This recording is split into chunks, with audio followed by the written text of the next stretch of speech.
For the most part, people just say things about Vic Mignogna and we never know if they're telling the truth or not, but in this case, we can actually prove that this person named Brett Weaver was lying. This voice actor named Brett Weaver was talking about being at a con with Vic and this other person named Mari, who's also a voice actor, and he said that I had never met Mari, but just before the panel, she told me that she felt very uncomfortable being around him. This is very important, guys, remember this. He said, I had her sit to my right, and when Vic arrived, I made it clear that he was going to sit to my left, because apparently, according to Brett, she is uncomfortable around him. He laughed and moved toward her. I looked him square in the eye and said, nope, sit there. We went through the panel, and I don't think Vic and I ever spoke again. Remember this too. We went through the panel, meaning throughout the whole panel, that was a seating arrangement. And then there's some stuff about Anime News Network contacting Weaver, and we know how reliable they are, so we can just ignore that part. So here's some photos of that con. So remember, according to the seating arrangement, he claims that Vic was sitting here, on towards his left, away from Mari.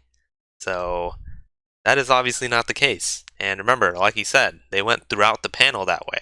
So why the hell is the seating arrangement so much more different than what he said? He also doesn't seem to be so uncomfortable around him, nor does he seem to be upset that he's like edging his head towards her for the photo. If you're trying to protect this woman like you claim, wouldn't you be a little bit more defensive that he's, leaning his head towards her like that? Not to mention, you already lied about the seating arrangement, so I'd love an explanation for that. Once again, here's some more photos of the convention. He claimed that Vic was going to be sitting towards his left, but he's right here, right next to her. So this seems like a blatant lie. Once again, here's another photo. Again, he's sitting right next to her. This Brett guy claimed that he'd be sitting on his left so he could provide a barrier for this voice actor. Very, very interesting stuff. I'm not sure why this guy is like blatantly lying about this, especially when there's like photo evidence to prove him wrong. But then again, we don't really know why any of these people are blatantly lying about Vic. Some people are going to tell their stories that we can just disagree with, right? But other people like Monica Real, we can actually pinpoint direct flaws in their story based on convention photos and videos of them together. There's no point in insulting these people, just show them evidence that shows that their stories don't really make any sense. That is what we need to do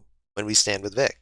That's pretty much it for this video, guys. I guess this is another thing debunked. So yeah, shout out to Nate Sicko for compiling these photos. Please like the video if you enjoyed it and subscribe for more. See ya.